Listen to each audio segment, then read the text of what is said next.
నమస్కారం. నవతరానికి నాంది నవ్య కార్యక్రమానికి స్వాగతం.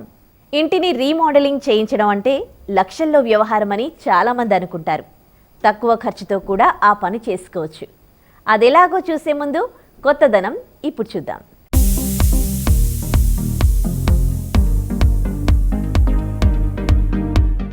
ఈరోజు రెడ్ వెల్వెట్ కేక్ ఎలా చేయాలో మీకు నేర్పిస్తాను. మనకి స్పాంజ్, రెడ్ వెల్వెట్ స్పాంజ్ కావాలి అండ్ క్రీమ్ చీజ్ ఫ్రోస్టింగ్ కావాలి. ఈ 2 ఇంగ్రీడియంట్స్ ఉంటే చాలా సరిపోతుంది మనకి. So let's see the process how we make it.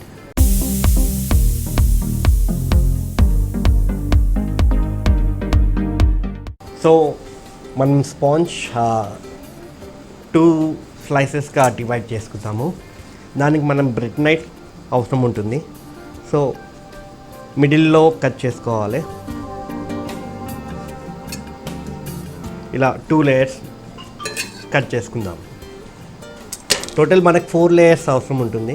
Depends, కొందరు 3 లేయర్స్ కూడా యూస్ చేస్తారు, కొందరు 4 లేయర్స్. స్పాంజ్ మనకి మార్కెట్లో ఈజీ అవైలబుల్ ఉంటుంది. Not even red velvet, vanilla sponge and chocolate sponge కూడా అవైలబుల్ ఉంటుంది.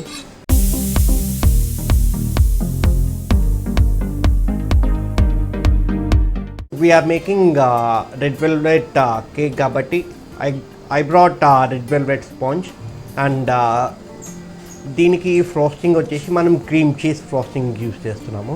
క్రీమ్ చీజ్ ఫ్రోస్టింగ్ కోసం మనకి cream cheese, butter and icing sugar కావాల్సి వస్తుంది. 3 ఇంగ్రీడియంట్స్ తోటి cream cheese. First cream cheese room టెంపరేచర్లో ఉండి విప్ చేసుకోవాలి. స్లోలీ దాంట్లో బటర్ ఇన్కార్పొరేట్ చేసి లాస్ట్లో ఐసింగ్ షుగర్ వేసి మిక్స్ చేసుకోవాలండి. అది కొంచెం రూమ్ టెంపరేచర్లో సెట్ చేసుకొని మనం పైపింగ్ చేసుకోవచ్చు. సో దిస్ ఇస్ ఆ క్రీమ్ చీజ్. సో నేను ఇప్పుడు పైపింగ్ చేసి కేక్ ఎలా ఫినిష్ చేయాలో చూపిస్తాను. కొన్ని చిన్న చిన్న ట్రిక్స్ చూపిస్తాను మీకు, సో దట్ మీరు ఇంట్లో ఈజీగా చేసుకునేటట్టు.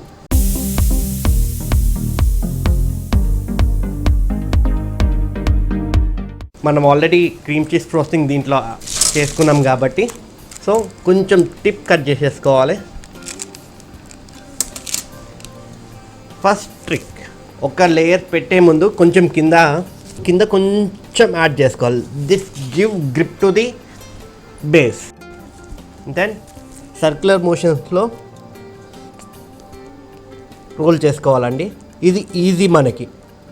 So instead of palette knife తోటి చేయడము చాలా మెస్సీ అయిపోతుంది. సో ఇది ఈజీ వే ఆఫ్ డూయింగ్. ఇంట్లో చేసుకునే వాళ్ళకి ఇది చాలా ఈజీ ఉంటుంది. Done. And second layer directly placed on this. Same process అండి. సో ఇలా నేను అన్ని లేయర్స్ కంప్లీట్ చేసేస్తాను. సో 4 లేయర్స్ అయిపోయింది. ఇప్పుడే దీన్ని ఫినిష్ చేయకండి. ఇంకో సింపుల్ ట్రిక్ ఏంటి అంటే, ఇది కొంచెం సేపు మనం చిల్లర్లో పెట్టుకుంటే ఏదైతే చీజ్ క్రీమ్ ఫ్రోస్టింగ్ ఉందో అది హార్డ్ అవుతుంది. సో మనకి ఫ్రోస్టింగ్ చేయడానికి ఈజీ ఉంటుంది. So let's keep in chiller for some time.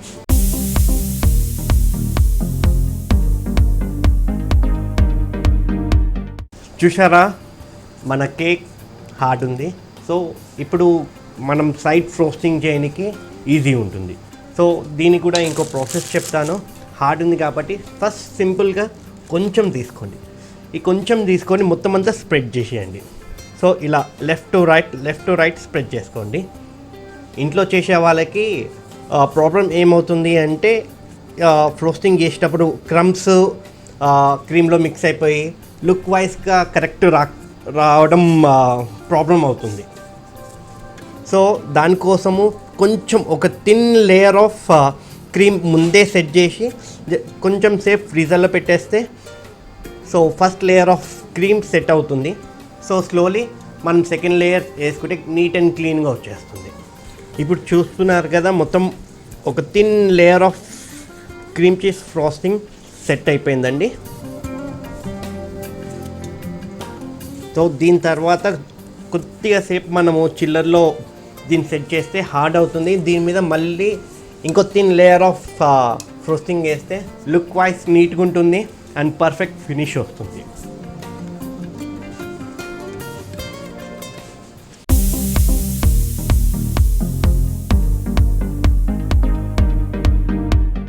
ఇప్పటిదాకా మనం చిల్లర్లో పెట్టుకున్నాం కదా.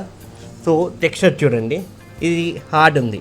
సో ఈ టెక్స్చర్ ఉంటే సరిపోతుందండి. దెన్ ఇప్పుడు పైన ఇంకో థిన్ లేయర్ వేసుకుందాం అనుకున్నాం కదా. ఫస్ట్ పైన టాప్ లేయర్ యాడ్ చేసుకుందాం. టాప్ లేయర్ మొత్తం ఈక్వల్గా స్ప్రెడ్ చేసుకున్న తర్వాత బాటమ్ లేయర్, సైడ్ లేయర్స్కి వెళ్దాము. సో ఫినిషింగ్ టైంలో ఈజీ ఉంటుంది. First top and then to the side.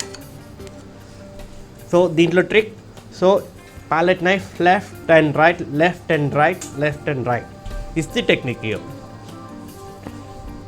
So ఇప్పుడు మీరు చూస్తున్నారా, ఇప్పుడు మనం స్ప్రెడ్ చేస్తున్నా కానీ క్రంబుల్ రావట్లే, ఓన్లీ ఈ white layer of cheese cream ఫ్రోస్టింగే వస్తుంది.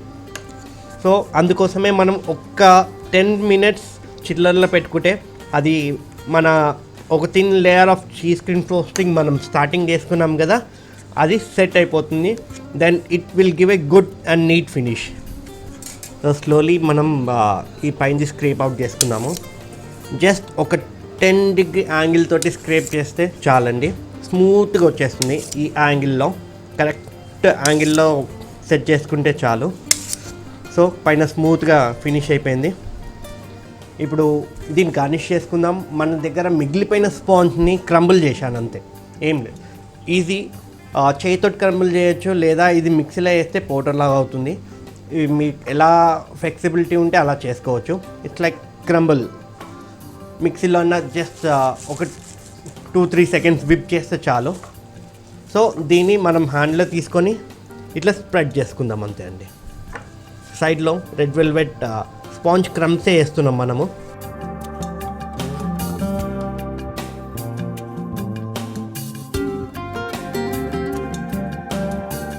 మనము చిన్నప్పుడు ఒడియాలు వేస్తాం కదా, అలానే అండి ఇది కూడా.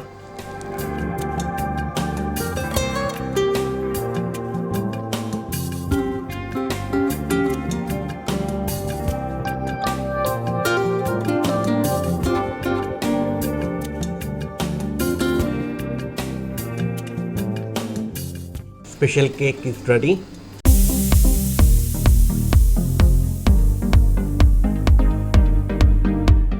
చూసారుగా కొత్తదనం. ఇక హాలుకు ఈ రంగు అయితేనే బాగుంటుంది, వంటగదికి ఈ రంగే వేయాలి లాంటి పాతకాలపు నిబంధనలకు స్వస్తి చెప్పేద్దాం. ఈసారి ప్రయోగాత్మకంగా మనసుకు నచ్చిన రంగులతో ఇంటిని నింపేయండి. గతంతో పోలిస్తే పూర్తిగా భిన్నమైన రంగులను ఇంటికి వేయడానికి ఎంచుకోవాలి. నీలం, పసుపు పచ్చ వంటి రంగులు పడక గదికి బాగుంటాయి. అవి అందాన్ని ఇనుమడింపజేయడమే కాకుండా మనసును విశ్రాంతి పొందేటట్టు చేస్తాయి.